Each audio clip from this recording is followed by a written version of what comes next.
नमस्कार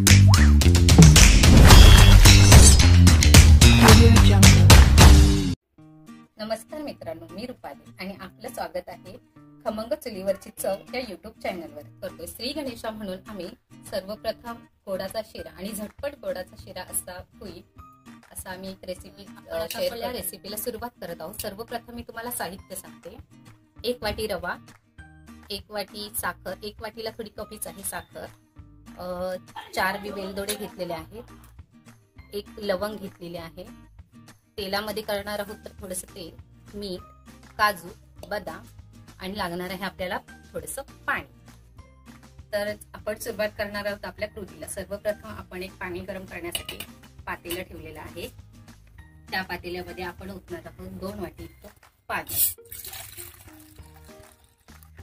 तर याच पाण्यात आपल्याला टाकायचे आहे आपण जी साखर घेतली होती ती, आणि याच पाण्यात आपल्याला त्याचबरोबर टाकायचे आहे घेतलेले वेलची दोडे 4 आणि 1 स्वाद येण्यासाठी छोटीशी लवंग टाकलेली आहे मी. त्याचबरोबर थोडंसं मीठ देखील त्याच्यामध्ये आपण ऍड करणार आहोत. हे असं केल्यामुळे शिऱ्याला जी चव येते ती अजून छान येते.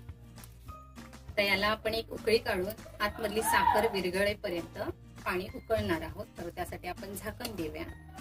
तर आता आपण एकदा चेक करूया आपल्या पाण्याला उकळी आली आहे की नाही ती. तर आपल्या पाण्याला तुम्ही बघू शकता उकळी आलेली आहे आणि हे पाणी आपण आता बाजूच्या वाईलावर ठेवूया.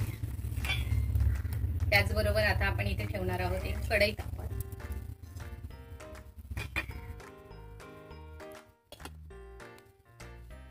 तर आता आपली कढई गरम झालेली आहे. मी कढईमध्ये तेल न टाकता सर्वात प्रथम मी टाकणार आहे त्यामध्ये रवा.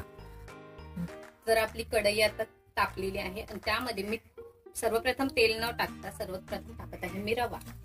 आणि रवा आपल्याला छानसा लालसर होईपर्यंत भाजून घ्यायचा आहे.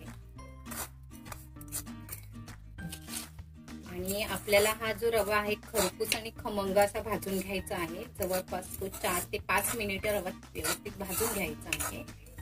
आणि रवा भाजून झाल्यानंतर थोडंसं तेल टाकून तेलात रवा व्यवस्थित तुम्ही बघू शकता आपला जो रवा आहे तो छानसा भाजला गेलेला आहे. आता या रव्यात आपण टाकणार आहोत थोडंसं तेल. तेलाच्या ऐवजी तुम्ही तूप, डालडा देखील टाकू शकताय. तुमच्या इच्छेनुसार तुम्ही जे हवं ते ऍड करू शकता. तर मी तेलामध्ये बनवते आहे कारण मला तेलातला शिरा आवडतो. यस, तर तुम्ही आता बघू शकताय आपला रवा छानसा भाजला गेलेला आहे. आता आपण जे पाणी साईडला ठेवलं होतं ते पाणी यामध्ये ऍड करणार आहोत.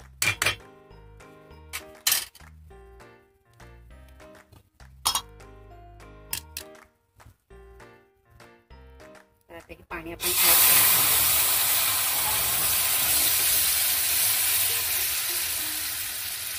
आता हे पाणी ऍड केलेलं आहे आपण. यामध्ये आपण टाकणार आहोत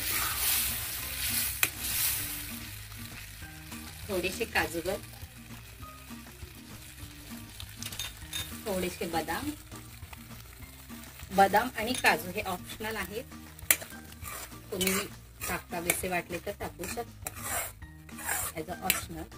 आता एक छानसं आपण याला झाकण काही सेकंदच रवा झाकून ठेवलेला आहे आणि तुम्ही बघू शकता छानसा कलर आलेला आहे रव्याला. तर एकदा आपण तो परतून घेणार आहोत.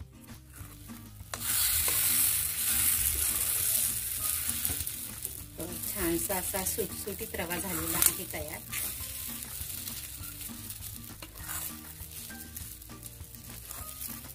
आता हा आपण सर्विंग बाउल मध्ये तुम्ही बघू शकताय आपला हा गोडाचा शिरा बनून तयार आहे. सर्वप्रथम हा गोडाचा शिरा मी ठेवणार आहे आपल्या देवाजवळ. आणि आपल्याला जर हा व्हिडिओ आवडला असेल तर व्हिडिओला लाईक करा, कमेंट करा आणि चॅनेलला सबस्क्राईब करा. बाजूच्या बेल आयकॉनला क्लिक करा म्हणजे तुम्हाला नवनवीन चुलीवरील रेसिपीचा आस्वाद घेता येईल. धन्यवाद.